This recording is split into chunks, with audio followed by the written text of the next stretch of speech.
Selamat berjumpa kembali dalam layanan audio Sahabat Seperjalanan. Hari ini adalah hari Kamis 18 Juli 2024. Tema renungan saat teduh kita dengan judul Kosongkan Gelasmu.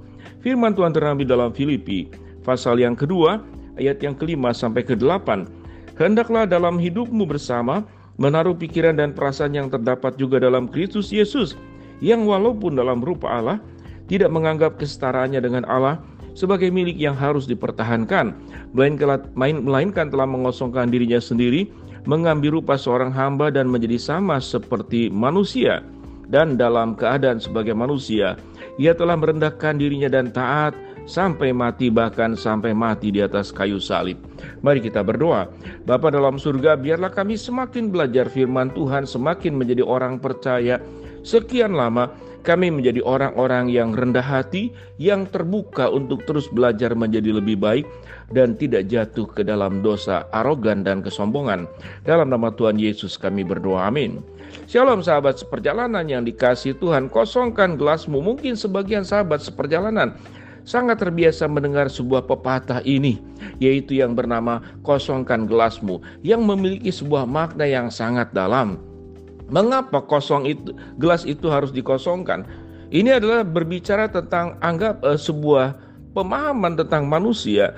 Tatkala dia merasa sudah mengerti banyak, paham banyak, bahkan merasa paling pandai, tatkala gelas itu penuh, maka dia merasa dialah yang paling mengerti, dialah yang paling tahu, dialah yang paling benar, dan dia yang paling segala-galanya.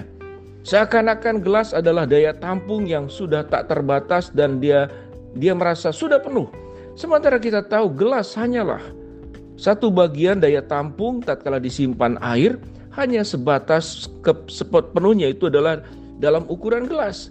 Di atas gelas kita bertemu ada yang namanya mangkok, di atas mangkok kita bertemu ada yang namanya ember, di atas ember kita akan bertemu ada sebuah ruang volume untuk air yang lebih besar lagi, misalkan bak mandi, dan di atas semuanya itu adalah lautan yang sangat luas.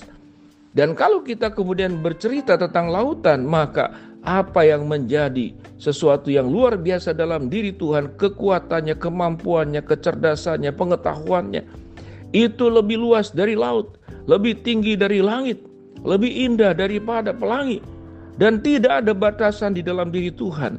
Tatkala Tuhan yang tidak terbatas, yang tidak ada yang bisa menandingi, dan tidak ada yang seluar biasa dan sehebat Tuhan. Tetapi Tuhan yang menjadi manusia mau mengosongkan gelas di dalam dirinya. Itu yang firman Tuhan katakan yang disebut dengan kenosis, mengosongkan dirinya. Yesus dalam kesetaraannya dengan Allah tidak sebagai milik yang harus dipertahankan, tetapi dia mengambil rupa seorang hamba dan menjadi manusia dan merendahkan dirinya dan taat sampai mati, bahkan sampai mati di atas kayu salib. Kita melihat ada perbandingan yang sangat jauh antara manusia dan Tuhan. Tatkala manusia punya kecerdasan sedikit, punya kemampuan, punya kuasa, punya kekuatan, dia merasa sebagai yang paling hebat, dia merasa sebagai yang paling tahu, dia merasa sebagai yang paling benar, dan dia merasa menjadi sumber segala-galanya. Sangat mudah sekali manusia itu jatuh ke dalam dosa kesombongan dan dosa arogan. Tatkala seseorang menjadi sombong dan seseorang menjadi arogan, maka punya potensi kehidupannya adalah semena-mena, kehidupannya sewenang-wenang, kehidupannya mengintimidasi, kehidupannya bisa menekan, sangat otoriter. Sehingga apapun yang dikatakannya, apapun yang diucapkannya sebagai sebuah kebenaran yang absolut, yang tidak bisa dibantah apalagi ditentang. Tatkala ada orang yang menentang, ada orang berbeda pandangan dengan orang tersebut, maka akan dihabisi. Karena dia tidak hanya bisa berbicara, dia punya kuasa, dia punya uang, dia punya senjata, dia punya kemampuan yang bisa menekan siapapun yang ada di dalam dunia ini, termasuk raja-raja, termasuk presiden, termasuk para penguasa yang ada di dalam dunia ini. Maka sebuah kecenderungan perbuatan dosa, merasa bahwa tatkala gelasnya sudah penuh, dia menjadi orang yang tahu segala-galanya, benar segala-galanya, segala sesuatu bersumber daripada apa yang ada dalam pikiran, perasaan, keputusan dan sikapnya. Maka dia akan menjadi seseorang yang otoriter dalam hidupnya, menganggap semua yang di luar dirinya lebih rendah dari dirinya, semua yang lebih di luar dari dirinya lebih bodoh dari dirinya. Semua orang Yang punya kuasa, punya kekuatan harus takluk dan tunduk kepada kekuatan dan kekuasaan dirinya. Kita sudah belajar dari sejarah manusia bagaimana para tokoh-tokoh hebat yang di masanya mengalami kejayaan, kemudian satu demi satu diruntuhkan, satu demi satu dikosongkan oleh Tuhan. Kalau kita memahami, kalaupun gelas kehidupan kita itu bisa bertambah dari 1/4 setengah mungkin sampai penuh, maka sesungguhnya bukankah itu semuanya berasal dari Tuhan? Firman Tuhan berkata segala sesuatu oleh Dia, dari Dia dan kepada Dia dalam Injil Yohanes pasal yang pertama. Sahabat seperjalanan, sebuah kecenderungan berbuat dosa membuat kita menjadi orang yang arogan. Dan bagaimana caranya supaya kita menjadi orang yang rendah hati dan kita bisa menjadi seperti Kristus?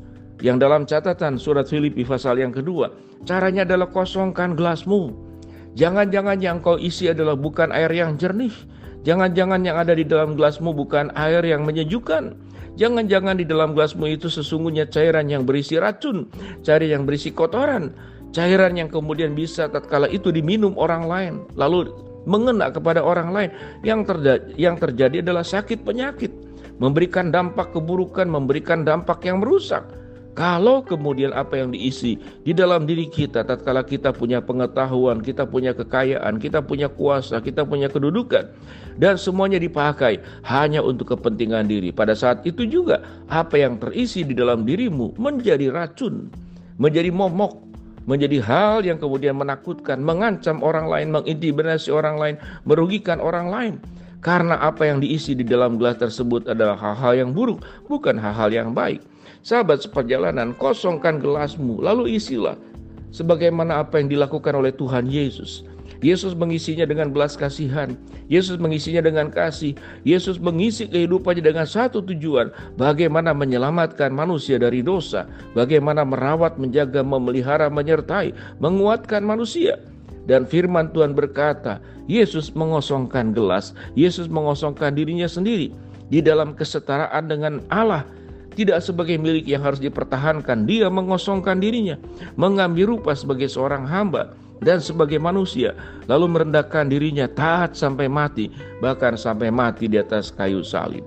Sebuah keteladanan yang tidak hanya kita tahu, yang tidak hanya kita diskusikan, yang tidak hanya kita bincangkan, yang kita tidak hanya pelajari, tetapi lebih daripada itu yang harus kita lakukan, itu yang harus kita buat, itu yang harus menjadi sebuah nilai hidup, filosofi hidup yang diterapkan di dalam keseharian kita, sampai kemudian kita bertemu dengan Tuhan suatu hari kelak nanti. Tuhan bertanya, apa yang engkau isi dalam gelas kehidupanmu?